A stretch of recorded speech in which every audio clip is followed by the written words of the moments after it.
खीरे को उगाने के लिए सबसे इजी मैं आपको वे बताऊंगी जिससे आप अपने बैल्कनी गार्डन में भी खीरे को ग्रो कर सकते हैं।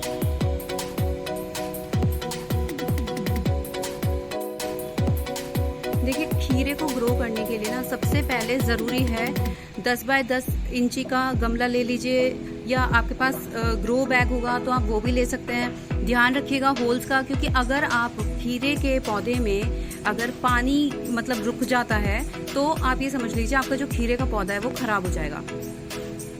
तो अब आपको करना क्या होगा, अब आपको ये करना होगा कि होल्स अच्छे से होने चाहिए। अगर आप प्लास्टिक कंटेनर में भी लगाना चाह रहे हैं,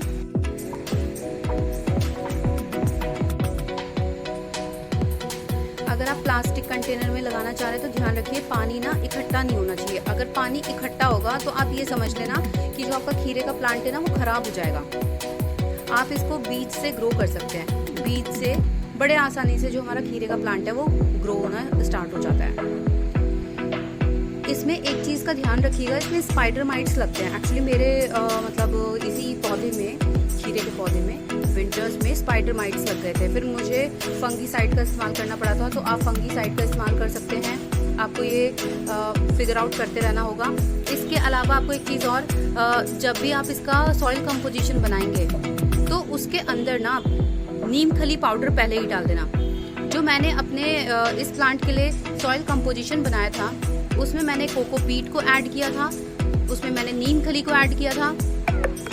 इसके अलावा मैंने इसी सॉइल कंपोजिशन में रेतीली मिट्टी का भी इस्तेमाल किया था और गार्डन सॉइल का यूज़ किया था, ताकि जैसे ही हम पानी दें तो पानी ठहरे ना। अब देखिए, इसमें वैसे तो मेरे यहाँ पे तो देखिए बहुत सारे फ्लावर्स खिले रहते हैं, तो उसकी वजह से सेल्फ पॉलिनेशन हो जाता है, क्योंकि पॉलिनेटर्स आते हैं, हनी बीज जो होते हैं आते हैं तो वो हो जाता है। लेकिन इसमें जो येलो कलर के फ्लावर्स आते हैं, एक्चुअली कल आंधी आई थी तो 2-3 फ्लावर थे बस, तो जो वो हो गए थे, जो मतलब टूट गए थे। बाकी मैंने अभी खीरे को हार्वेस्ट किया नहीं है, अभी बहुत छोटे छोटे खीरे हैं। तो जैसे ही मतलब ये खीरे थोड़े से और बड़े होंगे तब मैं इनको हार्वेस्ट कर लूँगी। वैसे तो 2-3 खीरे ही आए हैं अभी तक तो समर्स में। तो ये मतलब मैं आपको अपडेट ये देना चाह रही हूँ। इसके अलावा एक चीज़ और ये है कि अगर आप खीरे को ग्रो करना चाहते हो ना, तो जो हमारे घर के अंदर खीरे होते हैं उसके स्लाइसेस को काट के भी आप इस्तेमाल कर सकते हैं, अपने खीरे के पौधे को ग्रो कर सकते हैं।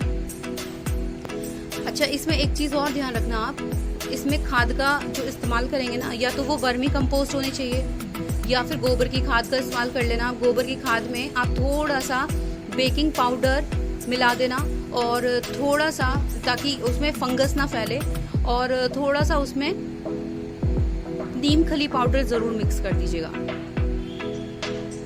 अब खीरे के पौधे के लिए ग्रोथ के लिए मैं आपको एक चीज़ और बोलूँगी, ध्यान रखिएगा विंटर्स में स्पेशली, क्योंकि विंटर्स में हमारा जो खीरे का प्लांट है वो धीरे धीरे ना उसके पत्ते शेड होने शुरू हो जाते हैं और खीरे ग्रो भी नहीं हो पाते हैं। तो खीरे के लिए तो सनलाइट बहुत ज़्यादा ज़रूरी है। अगर सनलाइट नहीं मिलेगी तो खीरा तो ग्रो हो ही नहीं पाएगा। और अगर आप बैल्कनी में ग्रो करना चाह रहे हैं ना, तो बैल्कनी में इसकी बेल को स्पेस चाहिए होता है फैलने के लिए। तो मेरे यहाँ पे तो नेट लगा हुआ है, तो नेट में और मैंने इसमें बड़ी बड़ी सी स्टिक्स भी लगाई हुई हैं, जिसके थ्रू मैं इसको रोल करती रहती हूँ, क्योंकि बहुत ऊपर तक पहुँच जाएगा तो फिर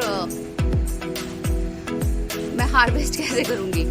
और विंटर्स में इसकी मेरे पास पिछले समर में बहुत बड़ी बेल थी इसकी, जो मतलब सूख गई थी। मैं आपको वो भी दिखा देती हूँ। ये देखिए,